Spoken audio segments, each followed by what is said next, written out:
Dear student, 10th class math exercise 1.2। इससे पीछे हम एक्सरसाइज 1.1 के बारे में बात कर चुके हैं। ठीक है, तो इसका लिंक डिस्क्रिप्शन में दिया हुआ है। अगर आपको अभ्यास 1.1 देखनी है तो डिस्क्रिप्शन में लिंक से वहाँ पर जा सकते हैं। ठीक है, तो आज हम बात करते हैं अभ्यास 1.2, प्रश्नावली 1.2। प्रश्नावली 1.2 10th क्लास, कक्षा 10वीं।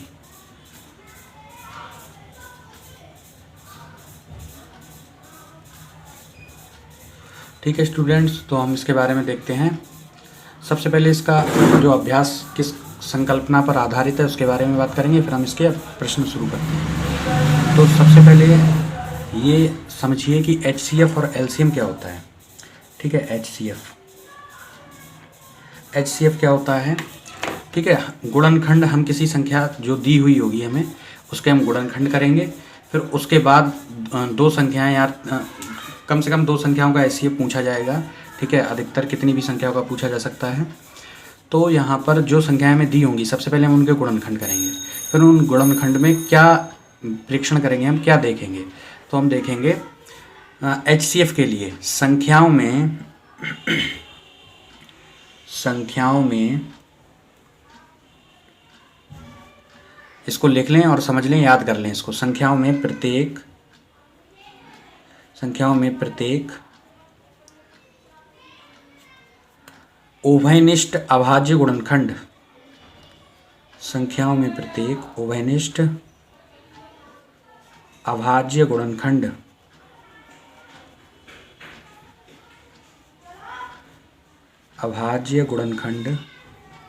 संख्याओं में प्रत्येक उभयनिष्ठ अभाज्य गुणनखंड की सबसे छोटी घात,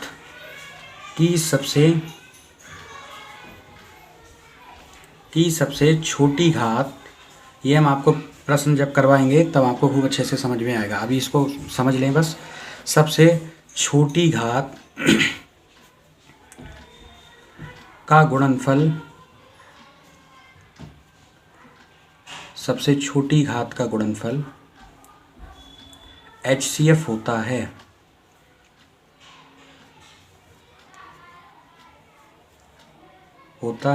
ठीक है, ये तो हमारा HCF के बारे में हो गया। इसी प्रकार हम LCM होता है। क्या होता है LCM, वो देखते हैं। LCM किस तरीके से होता है, तो जो हमें संख्याएं दी होंगी, ठीक है, दो या दो से अधिक संख्याएं, उनके सबसे पहले हम गुणनखंड करेंगे। ठीक है, उसके बाद क्या हमें पता होना चाहिए कि जो संख्याएं होती हैं, संख्याओं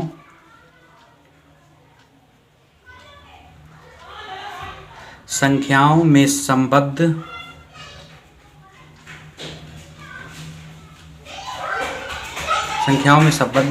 प्रत्येक अभाज्य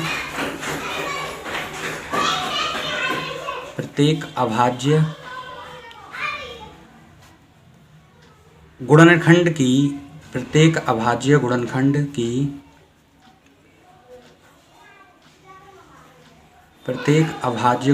की सबसे बड़ी घात का गुणनफल, सबसे बड़ी घात का गुणनफल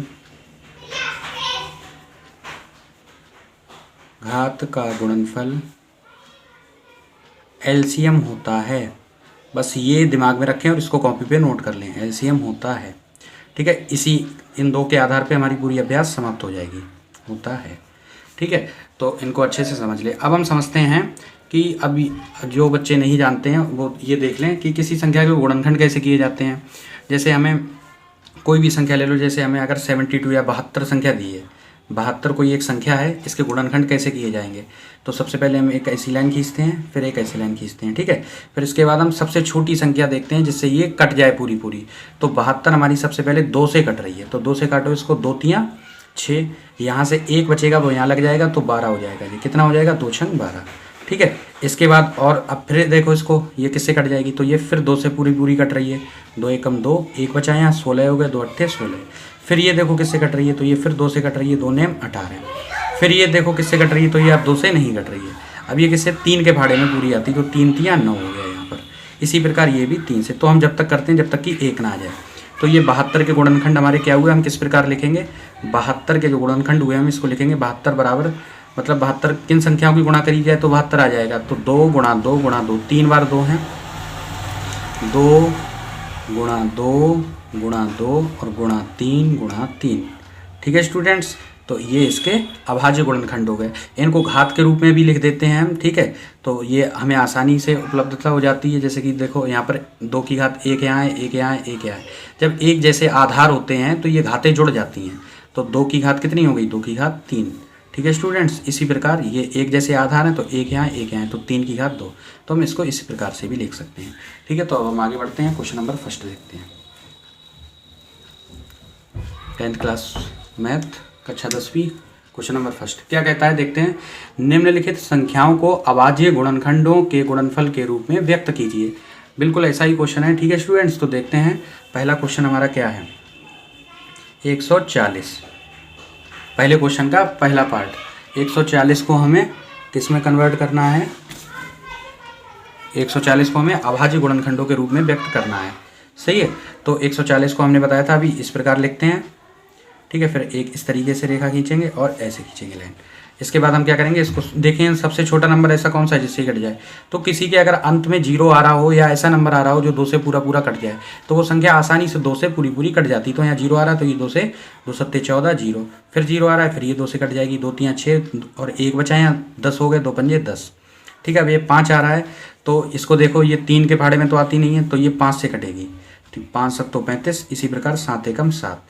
तो जो 140 के गुणनखंड हमारे आए हैं वो क्या आए हैं, 140 ये 2 गुणा 2 गुणा 5 गुणा 7। ठीक है, तो ये इसके हो गए। इसको और अरेंज करके लिखेंगे हम। तो हमने बताया था घातों के रूप में बदल दो इसको, एक घाते हैं 2 की घात 2 गुणा 5 गुणा 7। ठीक है, इसी प्रकार अगला क्वेश्चन नंबर फर्स्ट का सेकंड पार्ट देखते हैं हम।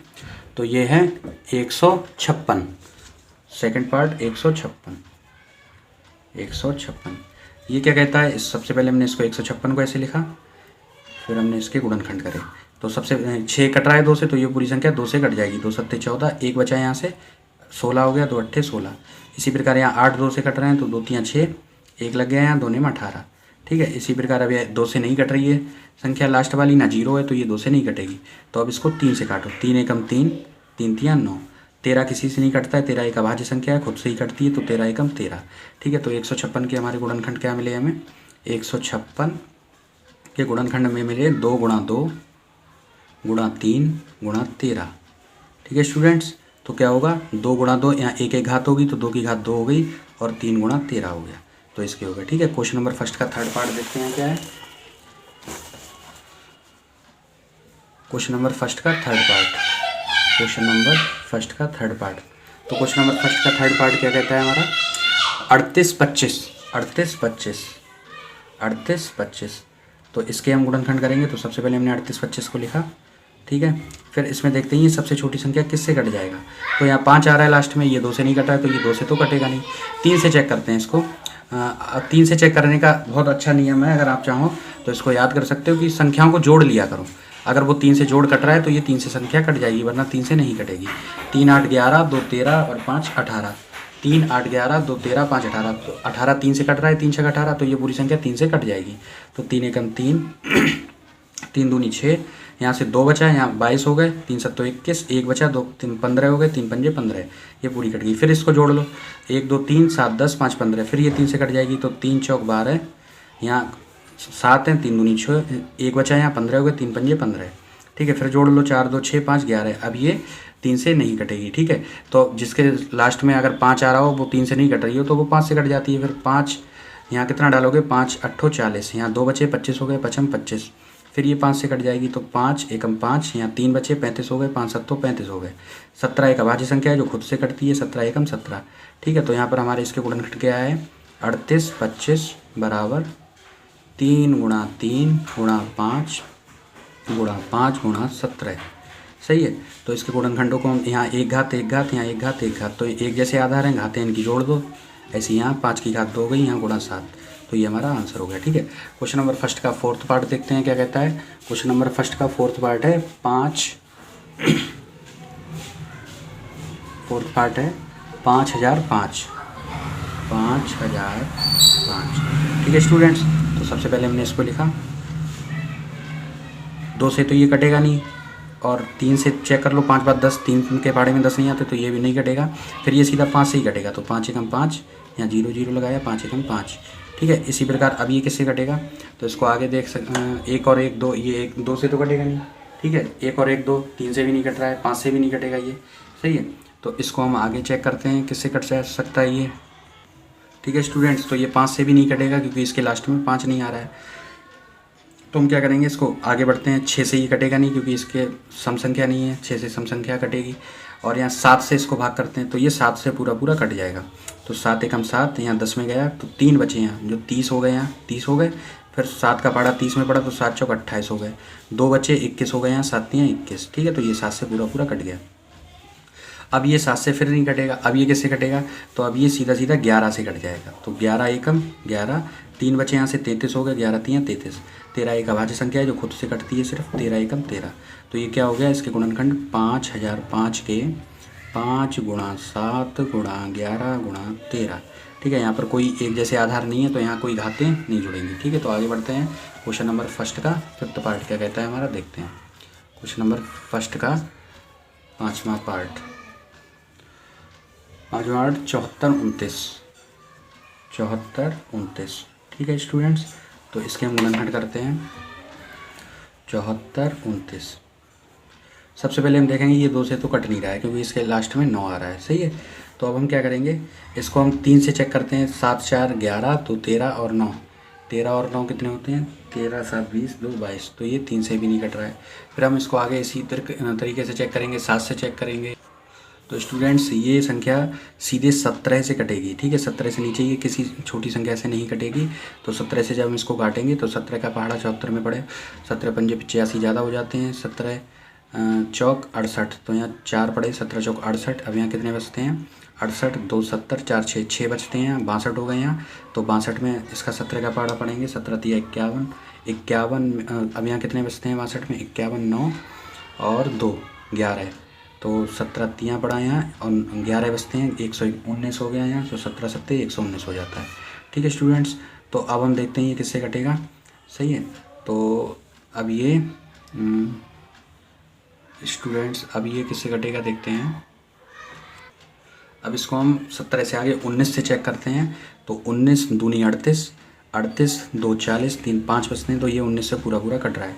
19 दूनी 38, यहाँ 5 बचे 57 हो गए, तो 19 तियाँ 57। 23 एक अभाज्य संख्या है जो सिर्फ खुद से कटती है, तो 23 एकम 23। तो हमें 74 29 के गुणनखंड में क्या प्राप्त हुए, 17 गुणा 19 गुणा 23। ठीक है स्टूडेंट्स, इसमें कोई ओवनिस्ट एक जैसा नहीं है, तो घातें ऐसी ही रहेंगी। ठीक है, तो ये क्वेश्चन नंबर फर्स्ट समाप्त होता है। इसके बाद आगे बढ़ते हैं। ठीक है स्टूडेंट्स, क्वेश्चन नंबर फर्स्ट समाप्त होता है। इसके बाद हम प्रश्न नंबर 2 देखते हैं। प्रश्न नंबर 2 क्या कहता है, पूर्णांकों के निम्नलिखित युग्मों के HCF और LCM ज्ञात करो तथा इसकी जांच करो। 2 संख्याओं का गुणनफल बराबर HCF गुणा LCM है। ठीक है, तो सबसे पहले हमें HCF और LCM निकालने हैं। तो HCF और LCM निकालने के लिए हम सबसे पहले जो संख्याएं हमें दी होंगी उनके हम गुणनखंड करेंगे। तो क्वेश्चन नंबर 2 में हमें पहला जो पार्ट है प्रश्न नंबर 2 का, वो क्या दिया है, 26 और 91, 26 और 91, 26 और 91। ठीक है, तो इसमें हम क्या करेंगे, 26 और 91 में सबसे पहले हम इसके गुणनखंड करेंगे। तो 26 के गुणनखंड करो, यहाँ पर क्या होंगे, 2 से कट जाएगा, 2 13 26 होते हैं। ठीक है, फिर 13 एक अभाज्य संख्या है, 13 खुद से कटती, 13 एकम 13। इसी प्रकार हम 91 की करेंगे, तो 91 हमारा किसी छोटी संख्या से नहीं कटेगा, 7 से कटेगा, 7 13 91 होते हैं। ठीक है, इसके बाद 13 एक अभाज्य संख्या है, तो 13 खुद से ही कटेगी, 13 एकम 13। अब दोनों संख्याओं को हमने लिख लिया, 26 बराबर 2 गुणा 13। ठीक है, इसके नीचे हम लिखेंगे 7 गुणा 91, 91 के गुणनखंड क्या हुए हमारे, 7 गुणा 13। ठीक है, तो हमने जो लाइनें बताई थी आपको, बस अब उनका प्रयोग होना है HCF और LCM निकालने के लिए। HCF क्या होता है, HCF होता है संख्याओं में प्रत्येक उभयनिष्ठ अभाज्य गुणनखंड की सबसे छोटी घात का गुणनफल। संख्याओं में प्रत्येक उभयनिष्ठ अभाज्य गुणनखंड, ये सब अभाज्य गुणनखंड हैं क्योंकि देखो ये भी अभाज्य है, ये भी अभाज्य, अभाज्य संख्याएं ऐसी होती हैं जो सिर्फ एक और खुद से कटती हैं। तो देखो 2, 13 ये सब क्या है, अभाज्य संख्याएं होती हैं। किसी भी संख्या को जब हम गुणनखंड करते हैं तो वो एक अभाज्य गुणनखंडों में परिवर्तित हो जाती है। जैसे देखो ये अभाज्य ये 26 है, वो अभाज्य गुणनखंडों के गुणनफल के रूप में व्यक्त कर दी गई हमने। तो इसमें हम ये देखते हैं उभयनिष्ठ क्या है, उभयनिष्ठ जो दोनों में आए। तो उभयनिष्ठ यहाँ 13 है, हम HCF जब निकाल रहे हैं, HCF निकालने के लिए क्या करते हैं कि दोनों संख्याओं के जो गुणनखंड है उनमें उभयनिष्ठ गुणनखंड की जो सबसे छोटी घात होती है उसको हम लिखते हैं। तो यहाँ भी घात 1 है, यहाँ भी 1 है, तो छोटी मतलब बराबर ही है, तो कोई सी घात लिख लो। तो यहाँ HCF कितना आ गया हमारा 13, जो उभयनिष्ठ होता है वो। अब इसी प्रकार हम LCM देखेंगे तो LCM क्या होगा हमारा, LCM के लिए एक अलग है, क्या है लाइन कि संख्याओं में संबद्ध प्रत्येक अभाज्य गुणनखंड की सबसे बड़ी घात का गुणनफल। तो यहाँ पर देखते हैं बड़ी घात कौन सी है, मतलब जो उभयनिष्ठ हैं उनकी बड़ी घात कौन सी है। तो बड़ी घात मतलब बराबर ही है, तो 13 हुई। और जो संबद्ध होते हैं अन्य गुणनखंड उनको भी साथ में हम लिखते हैं 2 गुणा 7। तो इनको हम गुणा कर लेंगे तो वही हमारा आंसर आ जाएगा LCM। 13 दूनी 26, 26 गुणा 7 कितना आएगा, 7 छंग 42, 2 हासिल लगा 4, हासिल लगा 4, 7 दूनी 14, 4 18, 182। अब हमें क्या करना है इस प्रश्न में, अब हमें इस प्रश्न में हमें ये चेक करना है दो संख्याओं का गुणनफल बराबर HCM गुणा LCM होता है। दो संख्याओं का ये एक सूत्र भी है, इसको बहुत अच्छे से याद रखें, प्रश्न भी आ जाता है इससे एग्जाम में। दो संख्याओं का गुणनफल बराबर HCF गुणा LCM, ये हमें चेक करना है कि सही है या नहीं है। तो दो संख्याओं का गुणनफल जो हमारे पास संख्याएं थी वो देखें कौन सी हैं, 26 और 91। हमें कौन सी संख्याएं दी थी, 26 और 91। तो हम इन संख्याओं की गुणा करेंगे इधर। तो हमने यहाँ किया 26 गुणा 91। तो 26 और 91 की गुणा करके देखो क्या आता है, 91 गुणा 26, 6 कम 6, 6 नेम 54, 6 नेम 54 हो गया यहाँ पर। 2 एकम 2, 2 नेम 18, ठीक है। तो इसको ऐड कर लो, 6, 6, 3 और 2, ये हमारा आया 2366।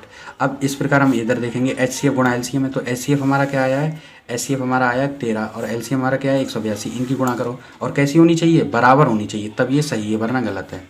तो HCF हमारा आया है 13 और LCM हमारा आया है 182, इनकी गुणा करो देखो कितना आता है। तो 13 दूनी 26, हासिल लगा 2, 13 8 104, 2 106 का 6 हासिल लगी 10, 13 कम 13 10 23, ठीक है। ये भी हमारा कितना आया 2366, ठीक है स्टूडेंट्स। तो हमारा ये कंप्लीट हो गया, मतलब यहाँ भी आ रहा है 2366, तो ये हमने चेक कर लिया, तो ये हमारा सही है, ठीक है। तो आगे बढ़ते हैं प्रश्न नंबर 2 का सेकंड पार्ट। प्रश्न नंबर 2 का सेकंड पार्ट, प्रश्न नंबर 2 का सेकंड पार्ट क्या कहता है, देखते हैं। प्रश्न नंबर 2 का सेकंड पार्ट, इसमें हमें संख्याएँ दी हुई हैं 510 और 92, 510 और 92। इनके हम अलग अलग इनके हम अभाज्य गुणनखंडों के रूप में व्यक्त करेंगे इन्हें। तो इसको 2 से काटो, 2 चौक 8, यहाँ 1 बचा, 2 छंग 12, 2 दूनी 4, 2 तियाँ 6, ये 23 एक अभाज्य संख्या है, तो 23 एकम 23, ठीक है। इसी प्रकार इसको करो, लास्ट में 0 आ रहा है तो ये 2 से हो जाएगी, 2 दूनी 4, यहाँ 11 हो गए, 2 पंजे 10, 2 पंजे 10, ठीक है। अब ये 3 से चेक करो, तो 2 5 7 5 12, 3 से कट जाएगी संख्या, क्योंकि जोड़ अगर 3 से कट रहा है तो 3 से कट जाती है। 3 8 24, 1 बचा, यहाँ 15 हो गए, 3 पंजे 15। फिर चेक करो 8 5 13, अब ये 3 से नहीं कटेगी तो ये 5 से कटेगी, 5 17 85। 17 एक अभाज्य संख्या है जो सिर्फ खुद से कटती है, 17 एकम 17। तो अब इसको हम लिख लेंगे 510 के गुणनखंड क्या आए हमारे, 2 गुणा 3 गुणा 5 गुणा 17, 2 गुणा 3 गुणा 5 गुणा 17, ठीक है। तो हमने इस तरीके से लिख लिया। इसी प्रकार हमने 92 के जो आए हैं वो लिखेंगे। 92 के आए हैं 2 गुणा 23, तो 2 की 1 घात ये 1 घात ये, तो ये कितनी हो गई, 2 की घात 2 गुणा 23, ठीक है स्टूडेंट्स। तो अब हम इसका HCF देखेंगे क्या आएगा निकल के। HCF हमारा क्या आएगा निकल के, तो HCF हमारा संख्याओं जो दोनों संख्याएं हैं उनमें संबद्ध जो उभयनिष्ठ गुणनखंड है उनकी छोटी घात देखेंगे। तो यहाँ उभयनिष्ठ कोई है एक जैसा दोनों में हो, तो ये सिर्फ 2 है। तो 2 में छोटी घात कौन सी है, छोटी घात 1 ऊपर है, यहाँ 2 है, तो छोटी घात जो होती है वो ये हमारा आंसर होता है। तो हमारा 2 की घात 1, HCF 2 आ गया। इसी प्रकार हम LCM देखेंगे, तो LCM क्या होगा, संख्याओं में संबद्ध प्रत्येक अभाज्य गुणनखंड की बड़ी घात लो पहले, तो उभयनिष्ठ जो गुणनखंड हो उसकी बड़ी घात ले ली हमने, 2 की घात 2, और जो संबद्ध है उन सबको लो, तो 3 गुणा 5 गुणा 17 गुणा 23, ये हमारा LCM होगा। तो इसको हम जब हल करेंगे, इन सब की गुणा करेंगे तो हमारा कितना आएगा, इसको हम चेक करते हैं। तो स्टूडेंट्स जब हम इसकी गुणा करेंगे तो हमारा निकल के आएगा 23,460, सही है। अब हमारा ये आ गया LCM और ये आ गया हमारा HCF, ठीक है। अब इसको चेक करेंगे, ये सही है या नहीं सही है। तो यही हमारा जो सूत्र है ऊपर, इसके अनुसार हम चेक करेंगे। दो संख्याओं का गुणनफल बराबर HCF गुणा LCM। तो दो संख्याओं का गुणनफल जो संख्याएं थी वो हमारी क्या है, एक हमें 510 दी हुई थी और एक 92 दी हुई थी। तो इनकी पहले हम गुणा करेंगे, तब देखते हैं कितना आता है। तो 510 गुणा 92, तो कितना आएगा हमारा 510 गुणा 92 की हम गुणा करेंगे। देखो क्या आएगा, 2 0 0 2 कम 2 2 पंजे 10, 9 0 0 9 एकम 9 9 पंजे 45। ठीक है, तो इसको हल करने पर 0 2 9 6 4। ठीक है स्टूडेंट्स, तो हमारा ये कितना आया, ये आया हमारा 46,920, मतलब 46,920 आया दो संख्याओं की गुणा। सही है, अब हमें दो संख्याओं की गुणा किसके बराबर लानी होती है, दो संख्याओं का गुणनफल है वो हमें HCF गुणा LCM के बराबर हो तो सही है सवाल, वरना तुम्हारा गलत है। ठीक है, तो HCF हमारा क्या आया यहाँ पर, HCF LCM हमारी गुणा करेंगे तो क्या आएगा, देखो HCF गुणा LCM। तो HCF हमें क्या दिया हुआ है, HCF हमें 2 दिया हुआ है। ठीक है, तो हमने 2 डाल दिया, और LCM क्या दिया है हमें 23,460, 23,460। तो इसको गुणा करेंगे, 2 0 0 2 छंग 12 के 2, 2 चौक 8 और 1 9, 2 3 6 2 दूनी 4, 46,920। तो देखो ये दो संख्याओं की गुणनफल है और ये HCF गुणा LCM दोनों बराबर आ रहे हैं। अतः यहाँ आगे लिख दोगे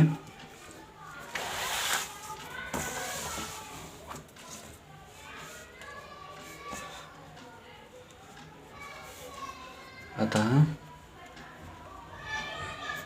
दो संख्याओं का गुणनफल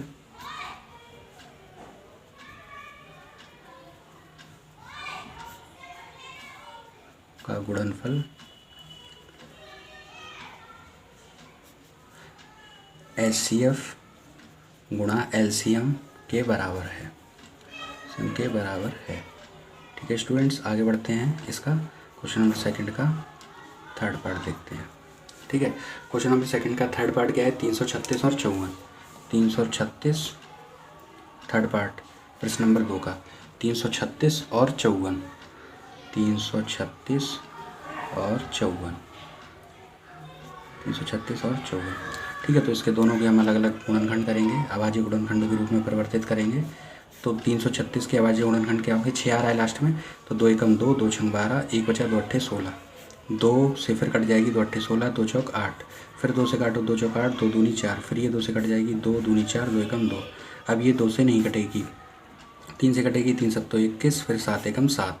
इसी प्रकार हम 54 के गुणनखंड करेंगे। तो 54 के गुणनखंड हमारे क्या आएंगे, तो 2 दूनी 4, 2 सत्ते 14। अब ये 2 से नहीं कटेगी, 3 से कटेगी, 3 एम 27, 3 तियां 9 और 3 एकम 3। ठीक है, तो अब हम इसको किस तरीके से लिखेंगे। ठीक है, तो 336 के जो हमारे गुणनखंड आए हैं वो क्या आए हैं, 336 के जो गुणनखंड आए हैं 2 गुणा 2 गुणा 2 2। तो कितनी बार 2 आए हैं, सबको हम एक ही बार में लिखते रहें, 2 की घात 4, 2 की घात 4 और गुणा में 3 गुणा 7। सही स्टूडेंट्स, इसी प्रकार हम 54 के जो गुणनखंड आए हैं वो लिखेंगे। 54 के हमारे गुणनखंड क्या आए हैं, 2 गुणा 3 3 बार आए हैं, तो 3 की घात 3 लिख दिया हमने। इसकी नीचे लाइन खींचते हैं, फिर हम इसके HCF देखते हैं। तो HCF के लिए हमारी वही लाइन यहाँ पर क्या होती है कि दोनों संख्याओं जो दी हुई हैं जिनका मैं ऐसे बना रहा हूँ, उनके अभाज्य गुणनखंडों में जो छोटी घात होती है, ठीक है, उन्हीं की छोटी उभयनिष्ठ गुणनखंडों की छोटी घात का गुणनफल HCF होता है। तो यहाँ पर उभयनिष्ठ 2 है तो इसमें छोटी घात 2 है, 2 की घात 1 है तो हमने यहाँ 2 लिख लिया, और यहाँ उभयनिष्ठ 3 है तो यहाँ छोटी घात 3 की घात 1 ऊपर है तो हमने यहाँ गुणा में 3 लिख लिया। तो हमारा HCF कितना आया, 6 आया। इसी प्रकार अब हम LCM को देखेंगे। तो LCM कैसे निकलता है कि जो हमें संख्याएं दी हुई हैं उनके अभाज्य गुणनखंडों में संबद्ध जो उभयनिष्ठ गुणनखंडों की सबसे बड़ी घात होती है उसके गुणनफल को हम LCM कहते हैं। तो यहाँ पर बड़ी घात 2 की घात 4 है, गुणा में 3 की घात 3 है, और जो फिर रह जाता है उसको भी लिखते हैं 7। ठीक है, तो इसकी गुणा कर लेंगे हम। 2 की घात 4 को जब हम हल करेंगे तो हमें 16 प्राप्त होगा, 3 की घात 3 को जब हम हल करेंगे तो हमें 27 प्राप्त होगा, गुणा में 7 मिलेगा हमें। ठीक है, 16 और 7 की गुणा कितनी हो जाती है, 16 और 27 की गुणा करेंगे हम। 16 सत्ते 112 के 2, यहाँ से लगे 11, 16 दूनी 32 और 11 हमारे 43 हो जाते हैं। ठीक है, गुणा में 7। इसको जब हम हल करेंगे 7 दूनी 14, 7 तियां 21 और 22 का 2, यहाँ से लगे 2। ठीक है, 7 चौक 28 और 2 30, 3024 हमारा LCM आया। अब इसको हम आगे हल करेंगे तो हमें क्या प्राप्त होगा। ठीक है, अब हमें वही चेक करना है, दो संख्याओं का गुणनफल, दो संख्याओं का गुणनफल बराबर HCF गुणा LCM। ठीक है स्टूडेंट्स, तो हम इसको हल करेंगे तो हमें क्या प्राप्त होगा देखते हैं। दो संख्याओं जो हमें संख्या क्या दी हुई थी 336 और 54, तो इनकी हम गुणा करेंगे इधर 336 और 54। ठीक है, 4 छंग 24, 4 2 हाथ से लगा, 4 3 12 के 2, 4 3 12 2 14 के 4 हाथ से लगा 1, 4 3 12 और 1 13, 5 छक्का 30, 3 5 3 15 3 18 का 1 हाथ से लगा 1, 5 3 15 और 1 16। ठीक है, तो 4 4 1 और 8 1, ये कितना आया 18 144। इसी प्रकार हम एचसीएफ और एलसीएम की गुणा करेंगे तो एचसीएफ हमें कितना दिया हुआ है 6 और एलसीएम में 3024 दिया है, तो 3024 गुणा एचसीएफ कितना है 6, तो 6 से इसकी गुणा करेंगे, देखते हैं बराबर आता है नहीं। 6 चौक 24, 4 हाथ से लगे तो 6 दूनी 12, 14 के 4 हाथ से लगा 1, 6 0 1 1 आया है, 6 3 18, तो देख सकते हैं आप 18 144 18 144 हमारा ये बराबर आया है। ठीक है, तो ये देख सकते हैं आप हमारी गुणा करने पर हमें बराबर प्राप्त हुए हैं, तो हम क्या लिख देंगे, अतः एचसीएफ गुणा एलसीएम बराबर दो संख्याओं का गुणनफल, दो संख्याओं का गुणनफल। ठीक है स्टूडेंट्स, आगे हम बढ़ते हैं। क्लियर, आगे हम बढ़ते हैं प्रश्न नंबर 3 क्या कहता है कि अभाज्य गुणनखंड विधि द्वारा निम्नलिखित पूर्णांकों के एचसीएफ और एलसीएम ज्ञात कीजिए। तो यहाँ भी हमें गुणनखंड ही करने हैं, तो पहला पार्ट देखते हैं क्वेश्चन नंबर 3 का क्या कहता है। 12 15 और 21 तीन संख्याएं हमें दी हैं, 12 15 और 21, 12 15 और 21। हमें इन तीनों का क्या निकालना है, एचसीएफ और एलसीएम निकालना है। तो सबसे पहले हम 12 के गुणनखंड करेंगे, 12 के गुणनखंड हम ऐसे लिख देते हैं 2 गुणा 2 गुणा 3। ठीक है, 15 के क्या होंगे, 15 के भी इसी प्रकार गुणनखंड होंगे 3 गुणा 5। ठीक है, और ऐसे ही हमारे 21 के होंगे 3 गुणा 7। इधर आप चाहो तो कर भी सकते हो ऐसे करके। 12 के गुणनखंड हमारे, ठीक है, 2 छंग 12, 2 3 6 3 एकम 3।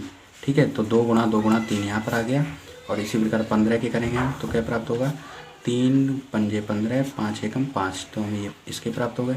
इसी प्रकार 21 के करेंगे हम तो 3 7 21, 7 एकम 7, तो 3 गुणा 7 इसके आ गए। ठीक है, 21 के। अब हम जानते हैं, हमने जो परिभाषाएं बताई हैं आपके एचसीएफ और एलसीएम की, वो क्या होती हैं।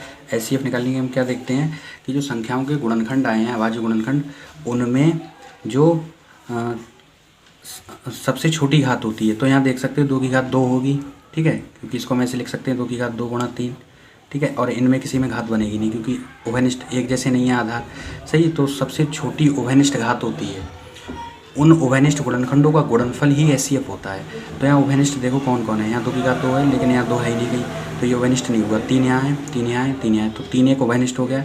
इन सब में तीनों में सबसे छोटी घात कौन सी है, 1 यहाँ घात है, 1 यहाँ घात है, 1 यहाँ, तो तीनों की बराबरी घात है, तो कोई सी भी एक 3 लिख ली। और कुछ उभयनिष्ठ है और कुछ उभयनिष्ठ नहीं है, तो एचसीएफ इसका 3 हो गया।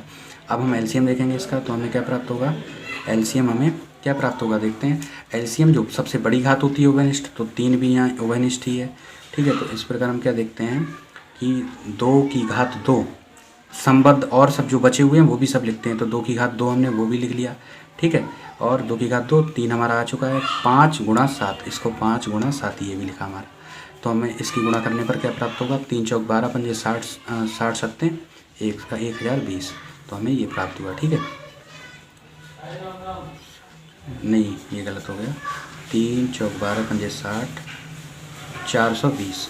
ठीक है, तो ये हमारा आंसर हो गया। ठीक, इस प्रकार हम क्वेश्चन नंबर 3 का सेकंड पार्ट देखते हैं, तो हमें क्या मिलता है देखते हैं।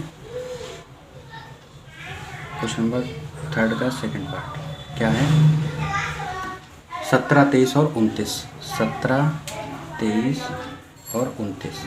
ठीक है स्टूडेंट्स, तो अब हम इनके गुणनखंड अगर करेंगे तो 17 एक अभाज्य संख्या है जो किसी से नहीं घटती, खुद से घटती है, 17 एकम 17। इसी प्रकार 23 के करेंगे तो 23 एकम 23। इसी प्रकार 29 के करेंगे तो 29 एकम 29। ये संख्या खुद से ही घटती हैं, तो 17 के गुणनखंड क्या होंगे, 17 गुणा 1। 23 के गुणनखंड क्या होंगे, 23 गुणा 1। इसी प्रकार हमारे 29 के गुणनखंड क्या होंगे, 29 गुणा 1। तो अब हम एचसीएफ देखेंगे क्या होता है। एचसीएफ हमारे क्या होता है, उभयनिष्ठ गुणनखंड की सबसे छोटी घात। तो यहाँ उभयनिष्ठ कुछ है ही नहीं, उभयनिष्ठ आप देख सकते हैं सीधा सीधा 1 ही दिख रहा है, तो यहाँ हमारा उभयनिष्ठ 1 हो गया और एचसीएफ 1 हो गया। और एलसीएम क्या हो गया हमारा, एलसीएम हमारा जो उभयनिष्ठ होती है उनकी एक सबसे बड़ी घात, तो 1 हमारी सबसे बड़ी घात सब बराबर ही है, तो 1 हो गया। और इन तीनों की गुणा, तो 17 गुणा 23 गुणा 29। ठीक है। तो इन सब की हम गुणा जो आएगी वो यहाँ लिख देंगे, वही हमारा आंसर होगा, ठीक है। ये गुणा आप करिएगा। तो इसके बाद आगे बढ़ते हैं, क्वेश्चन नंबर तीसरे का थर्ड पार्ट देखते हैं। क्वेश्चन नंबर तीसरे का थर्ड पार्ट क्या कहता है, तीसरे में जो 8, 9, 25, 8, 9 और 25, ठीक है। तो अब हम इनके गुणनखंड करेंगे, 8, 9, 25, सही। तो 8 किससे कट जाता है हमारा, 2 से, सही है। तो 2 चौक 8, फिर 2 से कट जाएगा, 2 दूनी 4, 2 एकम 2। इसी प्रकार 9 के गुणनखंड करेंगे हम, तो 3 तियाँ 9, 3 एकम 3। 25 के करेंगे तो 5 25 और 5 एकम 5, ठीक है स्टूडेंट्स। तो इनको हम लिख लेंगे 8 बराबर 2 की घात कितनी बन जाएगी, ये 3। 9 की कितनी बन जाएगी, 9 बराबर 3 की घात 2, सही है। इसी प्रकार 25 की कितनी बन जाएगी, 5 की घात 2। तो यहाँ HCF हमारा सब में कुछ है ही नहीं, तो यहाँ गुणा में 1 लिख सकते हैं सबके, ठीक है। तो अब क्या करेंगे हम, यहाँ जब कुछ, अब यहाँ कुछ कॉमन ओवेनिस्ट है ही नहीं, ओवेनिस्ट जब कुछ होता ही नहीं तो 1 होता है, तो HCF हमारा 1 आ गया। और LCM हमारा क्या होगा, यहाँ LCM हमारा जो ओवेनिस्ट तो है नहीं तो 1 यहाँ आया, वो हो गया। और जो ओवेनिस्ट नहीं है उन सबकी गुणा, तो 2 की घात 3 गुणा 3 की घात 2 गुणा 5 की घात 2। इनकी हम गुणा कर लेंगे तो यहाँ हमें 8 मिलेगा, यहाँ 9 मिलेगा, यहाँ हमें 25 मिलेगा, ठीक है। तो हमें क्या मिलेगा, यहाँ 8 ने 72 गुणा 25, 72 और 25 की गुणा कर लेंगे तो हमें उत्तर प्राप्त हो जाएगा, ठीक है। 25 दूनी 50, 0 यहाँ से लगे 5, 25 सत्ते 175 और 5 180, ठीक है। ये हमारा उत्तर आ जाएगा, ठीक है स्टूडेंट्स। तो ये फर्स्ट पार्ट इस वीडियो का हो गया, ठीक है। तो अब बचे हुए क्वेश्चन हम इसके भाग 2 में देंगे। यहाँ पर इसको गुणा करके देख लेना है, इससे मैच कर लेना है, ये आंसर आएगा यहाँ 11, 33, 9, ठीक है। तो इसका सेकंड पार्ट भाग 2 में आएगा, ठीक है। Thank you.